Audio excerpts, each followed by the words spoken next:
Bait and Switch is a perk specific to the Vow of the Disciple raid weapons, at least as of this video it is. It was originally a 20% boost to the weapon after proccing the perk, which requires you to hit a target with every weapon that you have in a short amount of time. This 20% boost wasn't anything remarkable and was promptly ignored. And then Bungie said, okay, alright, what about 35%? And the people said, now we're talking. So why is this important? Well, it gives people access to a weapon that is potentially a top tier boss damage weapon. Previously, Reed's Regret with Veist Stinger, triple tap, firing line, and Stasis Font of Might active was the play, and it still is. It's one of the best damage strategies available. Getting Font of Might to proc only takes one person to pop an instant super like a well or a ward through the use of Supreme Wellmaker, which generates stasis wells on super cast. The issue with Reed's Regret is that getting the weapon is difficult or outright inaccessible for a lot of players out there, leaving them with Izanagi's plus rockets as their damage option, which is totally fine. Enter Cataclysmic, the raid linear fusion. This fusion rifle can roll with 4th times the charm and bait and switch or focused fury, but we're going to be looking at bait and switch today. Not only that, but we can craft this gun and enhance the perks for an extra second of bait and switch and looser timings on 4th times the charm, although after some real world testing, I'm not sure I even want a longer duration on bait and switch. We'll cover why later.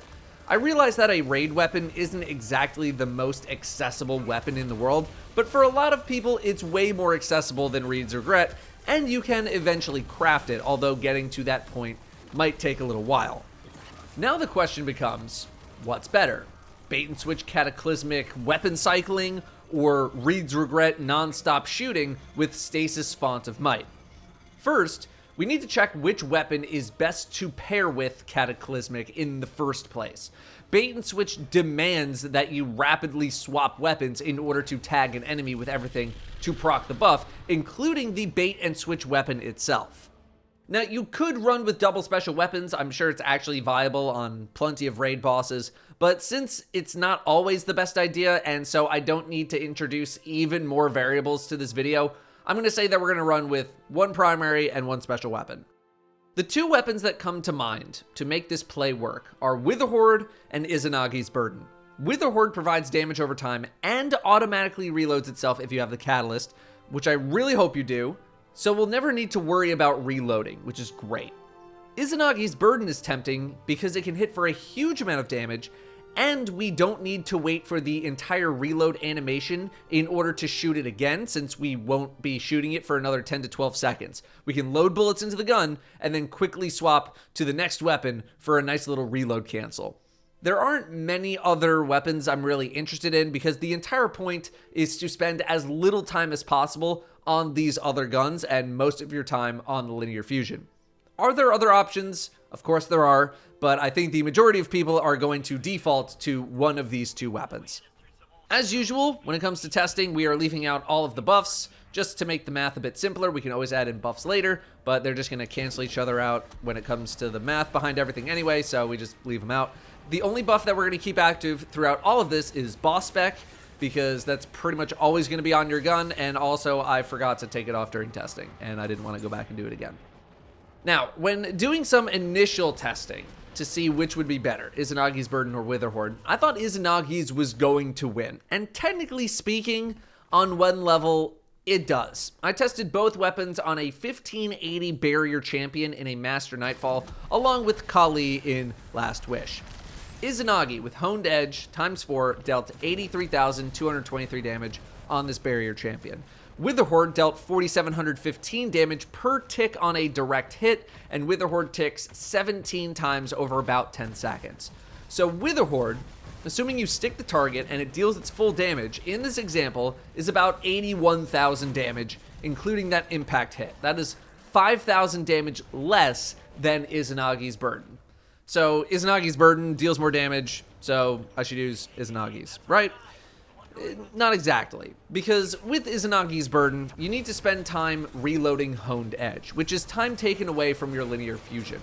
Plus, you need to account for potentially messing up the reload, or just plain forgetting, which would hurt pretty bad in a head-to-head battle. I've seen it suggested that you should just lead with honed edge ×4 and then just take single shots after that to reduce your reload problems. And if that's gonna help your damage, then by all means, do it. Witherhoard doesn't have these drawbacks at all, provided you have the Catalyst. If you don't, then it's gonna be a much tougher decision to make, and I might actually lean towards Izanagi's Burden a little bit more. A downside to Witherhoard, though, is you need to worry about if multiple people are trying to do the same thing that you are, because there's some weird interactions with Witherhoard where if too many people are using it on the boss, it doesn't work properly. Like, one person needs to tag the boss directly and another person needs to tag the floor, and then if there's 3 people doing it, then who the hell knows what's going on there. It's a whole deal.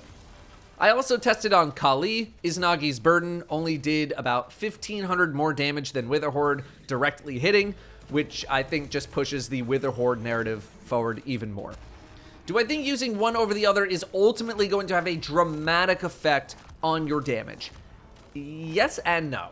With more experience, Izanagi's can be reliable, but Witherhoard is just plain easier to use. It doesn't rely on a crit, it doesn't rely on a tactical reload, and it just does its thing in the background, not to mention that it's a gun that you can actually use during a boss encounter much more freely than something like Izanagi's Burden. When it comes to Cataclysmic versus Reed's Regret, we have to factor in a few bonuses. They both end up dealing the same amount of damage per shot since they have the same charge time. What's more difficult to calculate are all of the various amounts of shots you can fire before a reload is required. Between Veist Stinger, triple tap, clown cartridge, 4th time's the charm, missing shots, having to move around a whole bunch, and whatever else might need to happen, it's impossible to say without a doubt how many shots you're going to be able to fire before needing to reload. We're doing some more damage testing on Kali, just because it's the most convenient target to test on. We're cutting that headshot damage in half because of the 2x headshot multiplier. Same stuff as usual. Using Cataclysmic with boss spec equipped, headshots are dealing 19,231 damage before bait and switch. With bait active, it's just under 26,000 damage per shot. Unsurprisingly, Reed's Regret deals the same amount of damage per crit as Cataclysmic, and if it didn't, I would actually have some questions, so that's good. We can manually add in both Font of Might and Firing Line to get just under 29,000 damage per shot, which is about 3,000 damage more than Cataclysmic. One thing I wanted to look at is how much damage Witherhoard is doing, and this is to see how much it can make up for the fact that you're not shooting your linear fusion while you're doing all of your swaps. Witherhoard is doing just over 2,000 damage a tick, 17 ticks, just under 35,000 damage, which is equal to about 2 non-baited linear shots, or about 1.35 baited linear shots.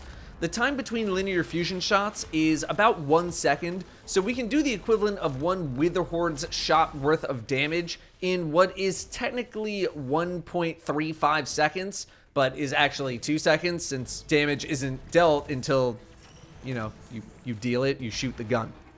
The time between the last linear fusion shot in the mag hitting the target, reloading, shooting Witherhoard, shooting your other weapon, and then hitting with the next linear fusion shot, if we're doing bait and switch, is about 5 seconds, or at least that was my average, and that was with a couple of mods that increased my swap speed. What about just reloading the linear fusion and continuing to shoot the gun, like we would do on Reed's Regret? If I force a reload as soon as possible on the linear fusion, I can get this gap of time down to about 3.5, 3.7 seconds. But allowing the game to go into the reload animation on its own means it'll be more like 4 seconds in between shots. Whereas it took me an average of 5 seconds to force the reload early, then reload cancel, then swap to Witherhoard, swap to my energy weapon, swap to the linear fusion, and start shooting. So that 1 to 1.5 seconds gives us enough time to sneak in one linear fusion shot compared to Witherhoard, but we just said that one Witherhoard shot is actually better than one linear fusion shot. So let's conjure up a hypothetical. You get to fire 10 shots of each linear fusion before having to reload. We get a perfect sequence of 4th time's the charm on Cataclysmic, and a decent proc of Veist Stinger on Reeds, and you also hit your triple taps. Who wins? For the Witherhoard Cataclysmic testing, I started the timer on the first frame of the shot coming out of the Witherhoard tube, and I end on the same point on the next Witherhoard shot. Total duration is about 14.33 seconds. Fire Witherhoard, fire random energy weapon, 10 shots of Cataclysmic, reload, swap to Witherhoard as soon as the linear fusion shots are displayed, and then fire Witherhoard again. For reads testing, I start the timer on the first frame that I start charging the weapon. You can fire 10 shots, get in a reload, and have your 11th shot be hitting basically right as you hit that 14.33 second mark. In 14.33 seconds, we could probably fire about 14 shots of Reed's Regret if we somehow managed to hit the most ideal Veist Stinger proc, but the odds are low that we're going to get this lucky on every single run of every boss that we do. Now let's add up the damage. Witherhoard deals 34,884 damage, plus 1 Cataclysmic non-bait shot, plus 9 Cataclysmic bait shots. I'm disregarding the energy weapon damage under the assumption that it's a primary because the damage is going to be negligible. It's only there to proc bait and switch. That's a total of about 288,000 damage. Reed's Regret, with both Font of Might and Firing Line active, deals 28,847 damage per shot. 10 shots is, wouldn't you know it, 288,500 damage. If you get that 11th shot off, add on another about 29,000 damage. So it's about the same, right? Well, hold on a second. There's literally nothing that says you can't proc Font of Might with a Solar Well while being on a Solar subclass for Cataclysmic. In fact, Witherhoard can proc a Solar Well while using Explosive Wellmaker. Yeah, you know, that combo.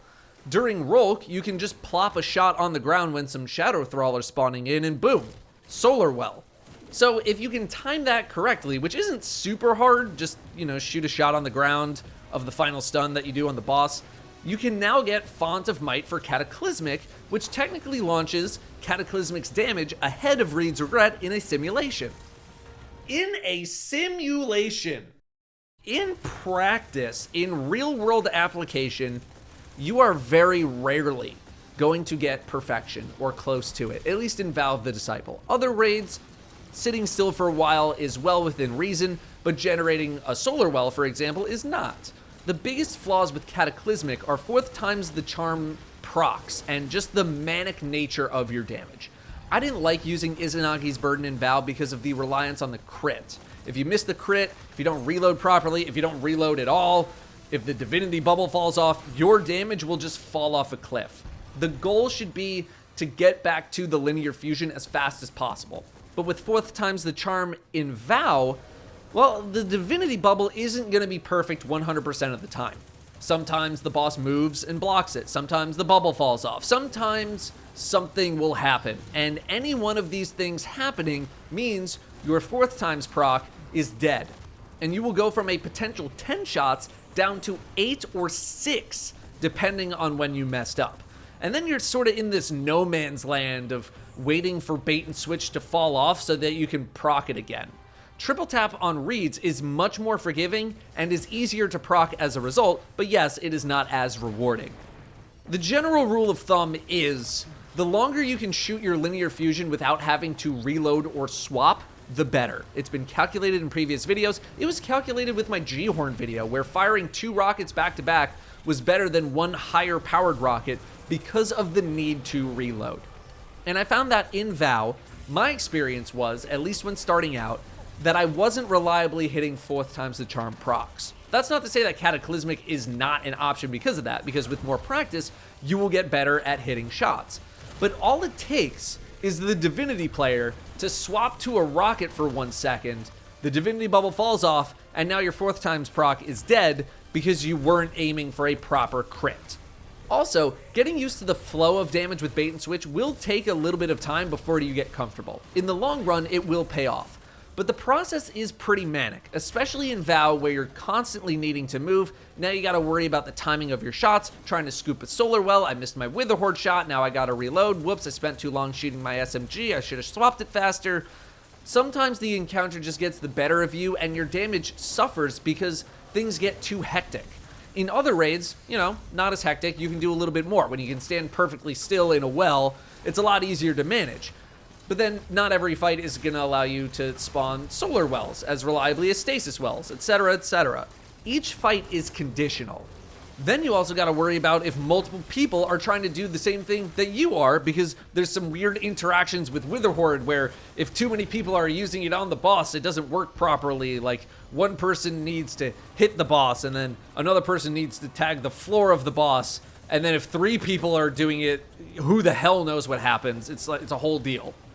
The flaws in using Reed's Regret are the following. First, you need the gun with a very specific roll on it, which for a lot of people might be a struggle. It comes from trials, you need some luck, again, it's a whole thing. Using Font of Might with Reeds requires a little bit of extra effort because you need a way of making stasis wells, which isn't that hard, but it does mean you might need to rely on other people to spawn wells for you, notably through Supreme Wellmaker. However, Supreme Wellmaker is not a huge ask of a Titan or a Warlock because they can just drop a ward or a well. Titans can even Thunder Crash, Warlocks can launch a Nova Bomb. It's super easy, so this shouldn't be that big of a deal. Font of Might also doesn't last a super long time unless you stack other mods to make it last longer, whereas Bait and Switch can be procced at will as long as you have ammo. On rarer occasion, Firing Line might not be active all of the time depending on what boss you're fighting. Rolk comes to mind if you're moving around a lot. But is it ultimately a lot easier to manage just shooting Reeds versus swapping all of your guns every 5 to 10 seconds? Yes, it is. But when utilizing Font of Might, you need to be on the same subclass as the weapon that you are using so that they match. For Hunters, both of your Solar and Stasis supers are at least pretty fast. Celestial Nighthawk is great, big damage, Silence and Squall is at least instant. Warlocks, Well of Radiance, obviously, but Titans get the short end of the stick here as both their Solar and Stasis supers aren't on the level of Ward of Dawn or Thunder Crash. Titans might just want to go with Cataclysmic solely to keep Thunder Crash around. Again, it's very conditional. Does it really matter which combo you use? Unless you're an Omega gamer speedrunner or are on the precipice of getting a world's first, I would say no. I think Cataclysmic has a higher ceiling if you're able to maximize things like 4th times the charm and solar wells to proc, Font of Might, but it is a lot crazier than Reeds, where the only objective is just shoot the gun. If using Cataclysmic is causing you stress because there's too much to micromanage, that's fine. If Reeds is off the table because you can't do trials, that's also fine. The point is, you have options. Or you can just go back to Izanagi's plus rockets. That's totally fine too. Linear fusions are still plenty viable, and I don't think it matters which combo you end up using, but what does matter is doing whatever will generate the most damage for you. If that's Cataclysmic, use Cataclysmic. If that's Reed's Regret, use Reed's Regret. Thank you very much for watching. I'll see you next time.